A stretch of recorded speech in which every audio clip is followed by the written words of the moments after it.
First of all, I wanted to thank the organizers of the conference, and also I wanted to say that this paper is a revision of my paper presentation at Film Philosophy Conference, and I'm indebted to feedback that I received from Dr. Zoltgenge and also Dr. Catherine Whately.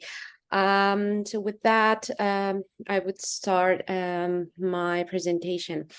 It's embodying the battlefield or expressions of liminality in Shirin Neshat'S The Fury.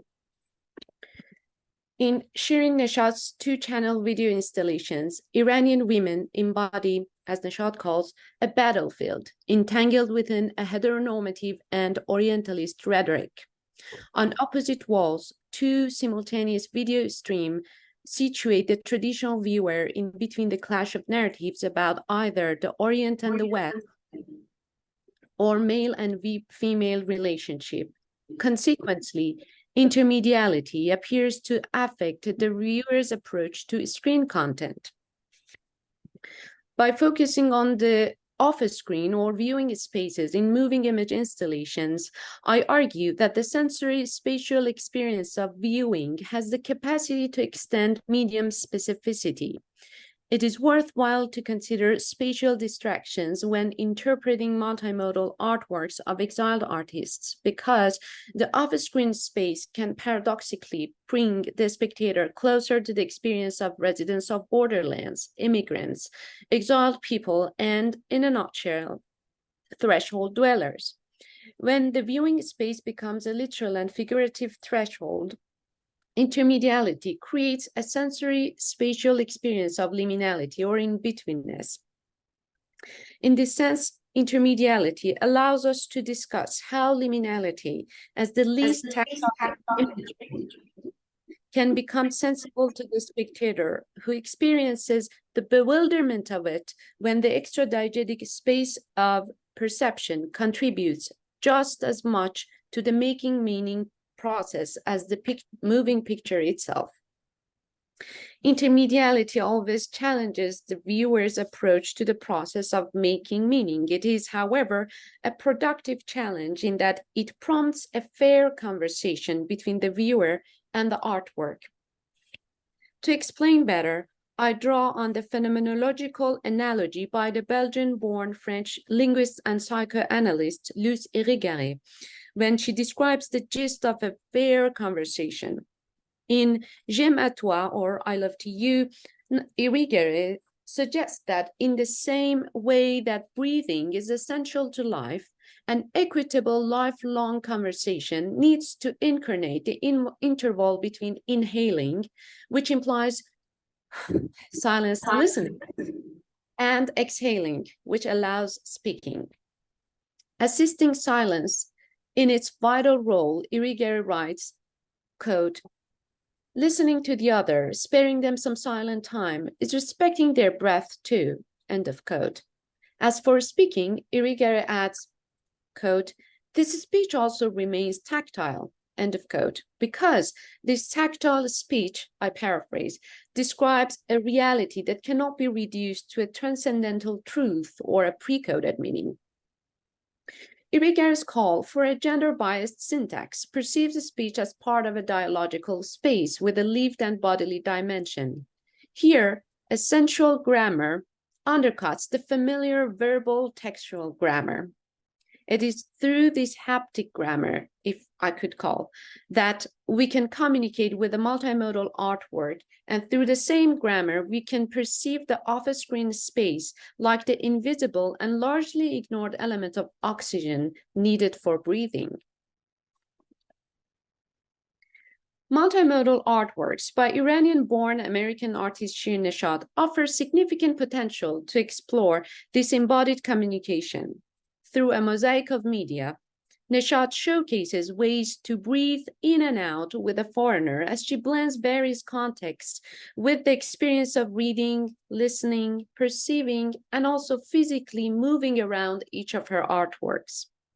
Just as the content of her multimodal work depicts the cultural liminality of her characters, so do Neshat's formal choices.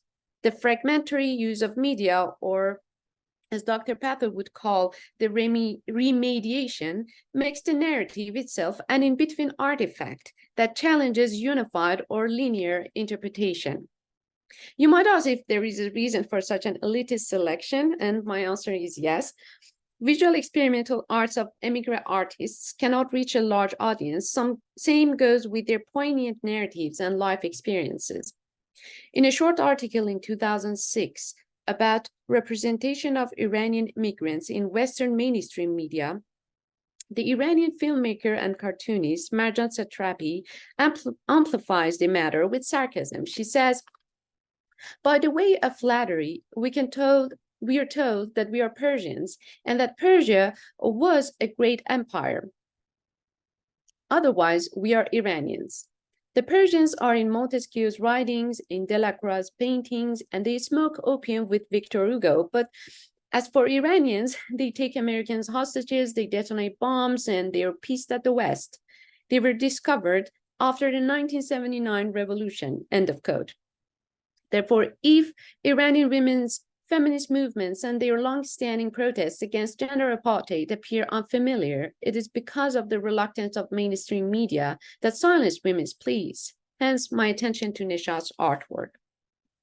Neshat is known for her experimental approach to genres in media, constantly defying fixed categorization. Even in her first hybrid photography series, Women of Allah, in 1993, she altered the medium with her Farsi calligraphies. In her lecture at the 2022 Virtual Women Filmmakers Festival at the Smithsonian Art Museum, Remaking Space, Neshat mentioned that experimenting with different media, quote, keeps the fire of creativity burning inside her, end of quote. She's also an artist who explores thematic conflicts through the stark opposition of male and female, love and religion, Oriental and Occidental lifestyles, modernity and indigeneity, order and chaos. Yet, she does not always show an explicit conflict between opposites, preferring to keep the dichotomies suspended. Neshat describes her work as an expression of women's oppression, raising the question, what is the context in which this oppression takes place? When Middle Eastern and Occidental contexts clash in her narratives, the process of interpreting reaches a liminal threshold for the viewer, since the narratives do not offer any authorial judgment on conflicting forces.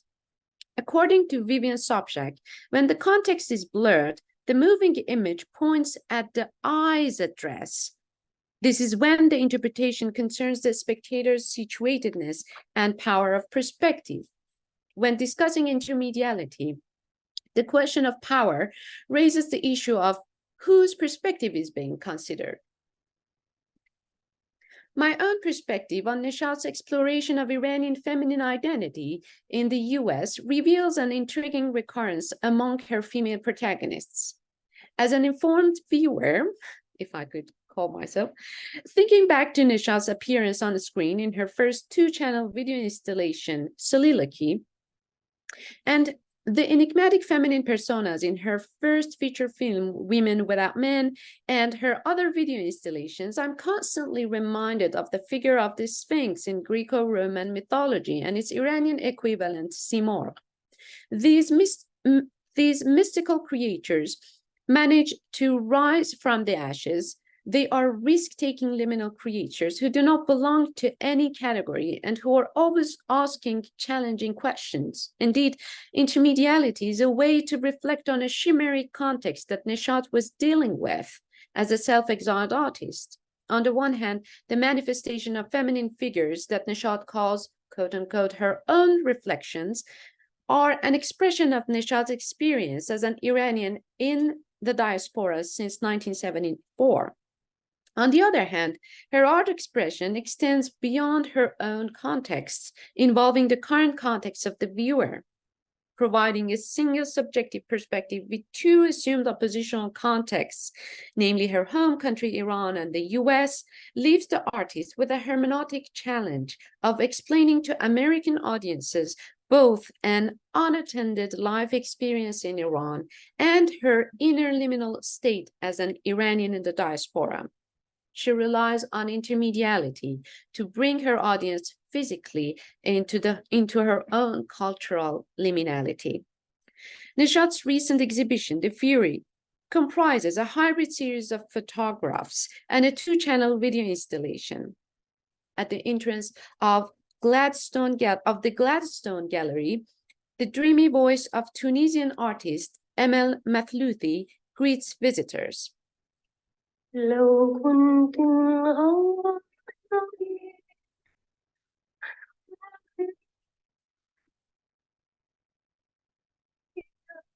ونعلى ونخلي اسمها جديدة وننسى الوجايا. The voice is distant, but clearly inviting. As an Iranian audience, I remember this song differently.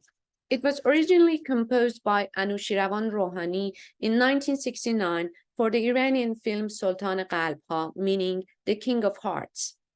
The lyrics in Farsi describe the precarious path of a lover between two decisions, to leave or not to leave, reminding an inner battle between self-imprisonment and freedom from love. As inviting as Mathlouthi's voice is, it creates an inner urge to reach the screening room. But the video installation can only be accessed after passing through a hall of portraits. I argue here that the narrative does not start in the screening room. It has already started from the entrance door with a familiar yet translated song about liminality of Threshold. On the way to the screening room, the viewer passes by large portraits of women in the nude, standing tall, devoid of sexual objectification, and directly gazing at the camera. Some are confident and some bear an impression of fatigue and exhaustion. Nevertheless, the staged photography robs the viewer of contextual depth, eliminating geohistorical immediacy, since all portraits are shot on stage without any local background that could tell more about the context in which the oppression occurs.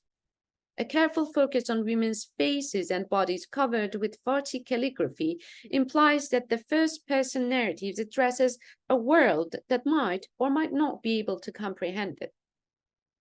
In the scripts on the women's skins, each organ is described as having suffered painful memories, reminding a reader of Abrahamic prophecy of the Day of Judgment when each organ will testify before God, demanding justice. For a religious viewer or reader, this hall of portraits can be a fearsome reminder of death that is static, while the words engraved on faces call for justice in a never-ending afterlife. This metaphoric reading, however, might be disrupted by sudden drum beats played by the Iranian instrument known as daf that follows the melodious song interpreted by Mathlouthi. As a matter of fact, the disrupting effect varies depending on when the viewer enters the portrait hall, while the moving image is played in the adjacent room. The Fury seems to express the bitter irony of a traumatic experience that is concealed in the everyday practice of violence. Yet, as I later interviewed Neshat'S, she did not agree with my phrasing of everyday practice of violence as a universal matter, for she did not believe that her work would be solely addressing a general category of violence, but also the past and current state of Iranians.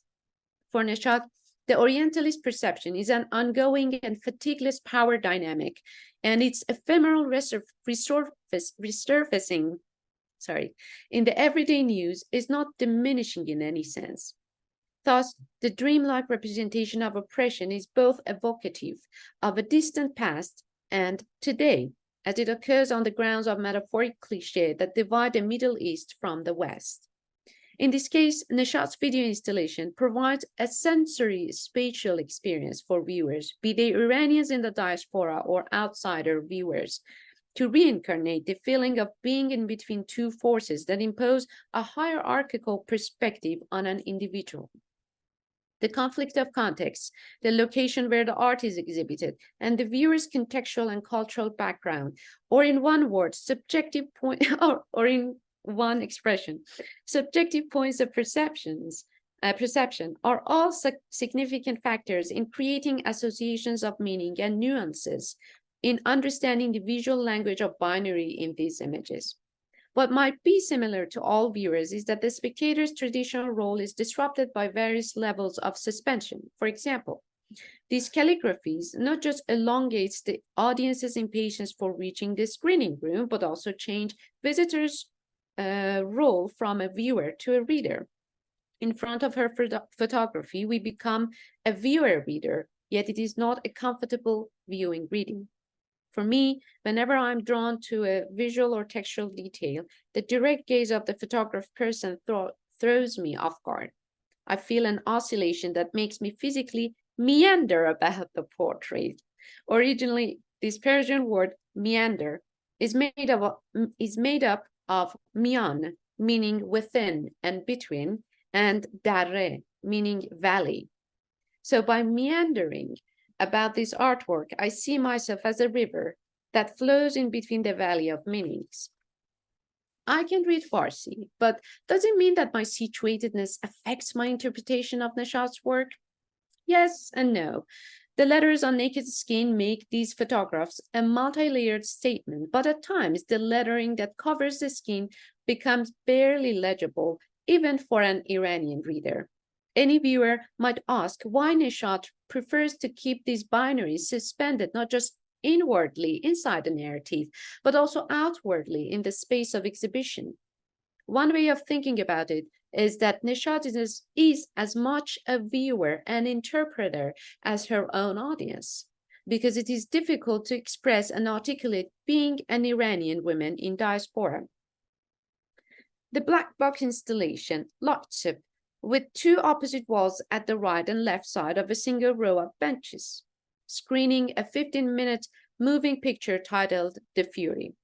For a familiar viewer of Neshat'S video installations, the non-frontal viewpoint is not a surprise, yet there is always the question of the role of situated in-betweenness in the new narrative. Two simultaneous video streams situate the traditional viewer in between the freedom of choice and self-imprisonment. The non-frontal viewpoint imposes an element of distraction on viewing subjects. In addition to distraction as a way of awakening the viewer, the non-frontal position of screening mimics a state of in-betweenness. Despite showing two concurrent videos, narratives are discernible regardless of whether viewers watch one screen or alternate their gazes between the two.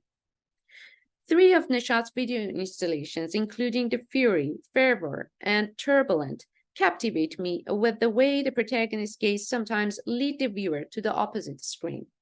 The dialogue among two protagonists and the viewer in between begs this question: in what way should we interpret the role of the dark room of screening? The traditional agency of the dark room might seem to interrupt the active role of viewers who are now physically contributing to the working of montage by changing their gazes from one screen to another. By having the male protagonist remain silent and inactive when the female protagonist performs and vice versa, the film creates what Vivian Sobchak calls, quote-unquote, reflexive correlation, a role-playing game that draws upon the viewer's situated perception and the vulnerability of viewer's perspective when the meaning of symbols depend on this oscillation between screens. Indeed, each protagonist plays both the role of a silent viewer and an active performer, while the viewer becomes an active player in this game of gazes. With its dreamy, loose narrative and the spatial distraction, the moving pictures resemble what Deleuze calls an optical image, focusing less on the action than on illustrating a state of being. Laura Marx, the scholar of intercultural media, refers to Deleuze to delineate the characteristic of time-image cinema in intercultural artworks as the one that, quote, leads to sublimation, to contemplation, rather than the reaction of movement. It is a bodily contemplation, however, not a purely intellectual response. The affection images of these works invite a bodily response, end of quote. Marx implicitly compares the viewer of the intercultural works to the Deleuzian, quote-unquote, ceremonial body, entangled within the web of rituals that pull individual experience inside a collective experience. Citing Deleuze, Marx writes, quote, if we want to grasp an event, we must not show it, we must not pass along the event, but plunge into it, go through all the geological layers that are its internal history, end of quote. It seems as though Neshat'S narratives are dreamy, ahistorical, and incomplete, without explicitly adhering to a feminist activist direct message, yet there is a sense of ethical representation in that the moving image defies hierarchy of perception. When I called myself an informed reader of Neshat'S works, this position does not endow me with any better understanding of her art. Indeed, I struggled a lot, and still I do, in finding the core of her message, because sometimes I'm vainly trying to detach myself from my own liminal situatedness of an Iranian in diaspora, or from a collective memory of living both inside Iran and outside Iran, just to find a point of anchor in front of Neshat'S work as a disinterested viewer. But there is no such focused viewing position. We are all distracted viewers, and we should embrace it as a subjective way to approach film, media, and moving images. Neshat'S feminine characters turn me into a Sphinxian figure, just like her artworks, who cannot be content with the correct answer to a single question because the question matters the most. I've thought many times, how can we read artworks that defy our fixed familiar boundaries of perception and interpretation? It brings me back to the beginning of this paper and Irigary's analogy, which resonates with Laura Mark's visual strategy of a quote-unquote bodily response and contemplation. In taking Lucy Irigary's method of breathing to video installations of Neshat was for me a way of contemplation. In I Love to You, Irigary degrammatizes the language she uses to eliminate the hierarchy of speaking and listening. She writes, our messages, our truth, are generally breathless, suffocated and suffocating. The ideals we are presented with act like a sort of drug, promising us ecstasy beyond ourselves, as if the less we breathe, the nearer we come to the correct thinking. Death would then be the guarantee of our nearness to death, end of quote. In this organic analogy, a fair conversation involves both parties being equally engaged in the conversation to ensure that individual differences, both culturally and physically, are taken into account. Neshat'S narrativization gives her audience a chance to doubt the suffocating and suffocated cliche by physically engaging the narrative, with the narrative. Doubt matters especially for an outsider audience who might never get the chance to travel to Iran or might not have read any contemporary Iranian work translated into English. In this organic analogy, a fair conversation involves both parties being equally engaged in the conversation to ensure